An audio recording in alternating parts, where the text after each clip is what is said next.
I've always worked in transport, at least for over 20 years. I really enjoy it because it's everyday life. It's the everyday experience of people. I think what's important about transport and infrastructure is that once they're there for an awfully long time. They get built, they have an impact, they make a difference.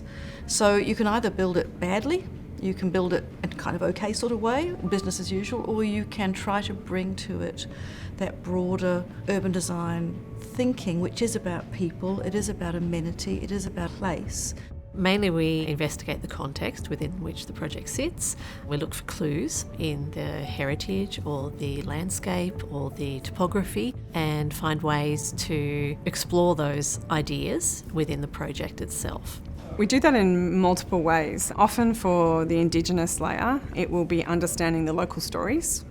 And probably one of my favourite jobs that we've just completed is Byron Bay Interchange, where we knew from the beginning this was a special project. The old railway heritage that was there, we were able to integrate into the new interchange, and it's become a place. There's such pride from everyone involved, including council, and the locals were sort of like, oh, thank you so much for doing this interchange, because it's changed the life of Byron Bay in the terms of taking the buses off the main street. We worked with the landscape team and urban design team and architects together. The actual approach to Byron Bay was the idea of the extension of the tree canopy. We've used timber, so we've used timber soffit. We've used patterning in the roof plane as well. So the whole idea of dappled light as you walk under a tree is taken through into those structures. And then the landscape is also, we talked to the local Aboriginal community and they also came back and said these are the type of plants that are particular to this area. So Redfern is an interesting project for us because it's so central. It's one of the busiest stations in the city next to Central. Every train passes through it. So what we're doing is providing 2 new station entries, one at Marion Street and one at Little Everleigh Street, and it's a cross-corridor access. So essentially building a brand new bridge. So we're putting in new lifts at each platform, so from 1 to 10, and stair access as well. But just upgrading it with platform canopies and wayfinding. The idea there was the mist over the landscape. So the station cladding is designed to almost feel like mist or fog, because the area of Redfern there used to be all marshes. So we try to bring the design of the station back to its natural roots. So there's a really wonderful gradated, perforated screen on it that gives this sense of that experience. The actual soil underneath the station, there's strands of grey marl.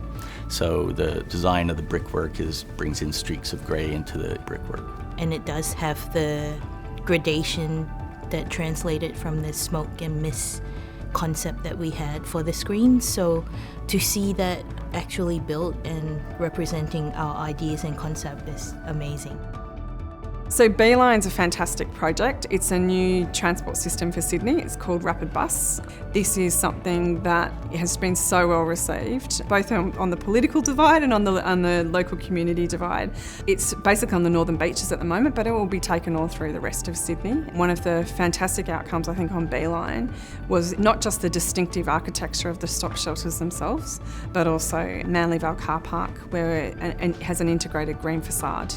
It's actually a special product that we worked with Junglefly on, and essentially it was their product, but we helped with some of the plant selection, and what's great about it is it breathes, so it's actually cleaning the air as well as looking great. Aviation is my passion sector. I love aviation. It's an amazing mix of process, technical requirement, psychology of the user experience and the journey from sort of curb to apron. Understanding how to create spaces which change the nature of someone's journey. And also with COVID, I think it's changed how we conceive of the processes within the aviation environment. So the security operations, about the automatic bag drops, how we move through spaces in a safe and seamless way. I think I imagine, the 80-year-old woman in her pushchair coming to the train station. I mean, I've interviewed people at stations. I've spoken to the mum with the pram and the man in the wheelchair and the carer with a disabled child, and it's really fascinating to hear their struggles on public transport. It was only after I did that research project that it really became front of mind for me, about how difficult it is for them sometimes to just move around within their own community even. And so I imagine that we're making their life a lot easier. I think Design Inc.'s role in public transport in particular is something that I think we can all be quite proud of.